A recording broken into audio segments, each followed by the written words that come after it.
Well, the second edition of the World Humanoid Games is currently underway in China, held across 5 days in Beijing. More than 2,000 robots from 16 countries are competing across 51 athletic events. It's crazy to watch this thing. It is indeed. The Games have been coined the Robot Olympics, and they're showcasing humanoids jumping higher and running faster than any human. This year, a number of participating teams have more than doubled from the inaugural event, while the number of robots has quadrupled, while Usain Bolt's historic 100-metre record already smashed, Larry. Some competitors, there it is, still mastering, though, the art of stopping. That's how Larry stops at the end of each show. That one there, right there, sideways. That's true. Now, to tell us more, we're joined by futurist and trend forecaster Michael McQueen.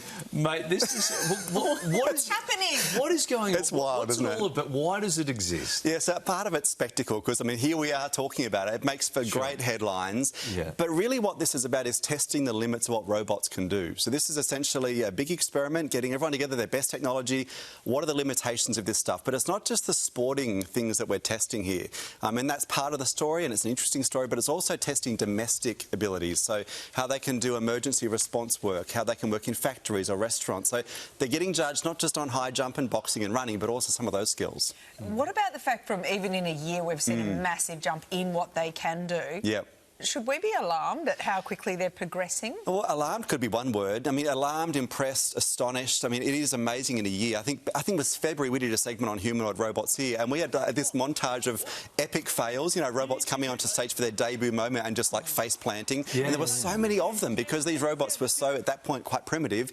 And here we are, they're breaking records, they're doing some incredible things. And I mean, I think in the last 12 months, from last year's Olympics, they jumped like 95 centimetres was the high jump record. It was almost 3 metres this year. So just the simple, like, the metrics are amazing around how fast this stuff is developing. As we saw, this was a favourite bit. They can now sprint faster than Usain Bolt, but they still can't stop. Yeah. I mean, I had a car in 1971 that had brakes, so they're a bit behind. They've just given up. They've given up on the stopping bit.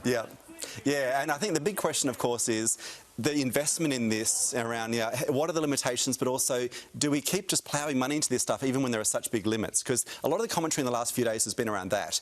You know, we've got real human needs on the planet. Should we be playing all these, not just millions, billions into stuff like this?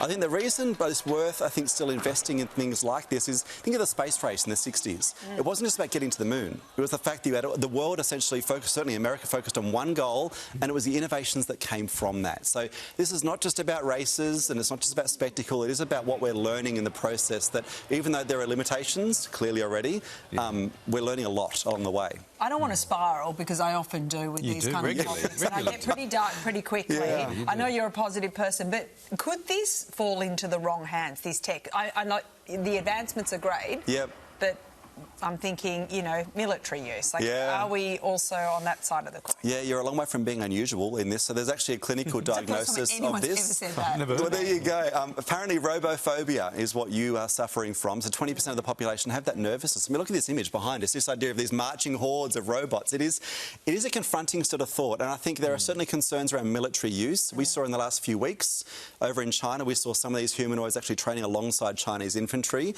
But the bigger issue is drones. And drones are not part of this whole conversation, but they are probably the more significant thing. We saw in the last few weeks a case in the Ukraine where a Russian drone was essentially hunting down just a civilian on the street. And so that's probably the stuff we need to be very, very careful of in the coming 12 to 18 months.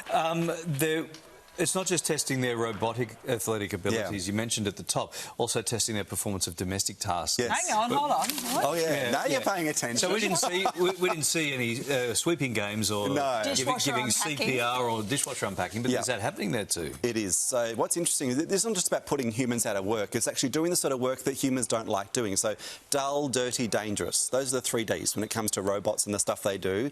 And so we're testing them on doing things like, again, working in factories, doing very risky work often. But the interesting thing is even like plugging in EV chargers to cars. So very menial tasks that actually are quite tricky for robots to do, but just testing how capable they are. Do you know that Sally washes her tea towels every night? Do you? Get a robot to you get a robot to do that. To soak them in vinegar. Yes, they can iron, apparently, as of this year as well. There was a demonstration of an ironing and a folding robot. And that have steam coming out of their fingers. It'd be like... I'm going to get negative again, though. Yeah. Oh, Sal. Well, we're this is a putting happy people out show. of work. Well, this is the concern. So- Yeah. With this kind of tech, if it gets this far ahead of us... Yeah, typically the concern is the people being put out of work, but again, it's the jobs that often humans aren't doing or aren't well suited to do because they're just so dangerous.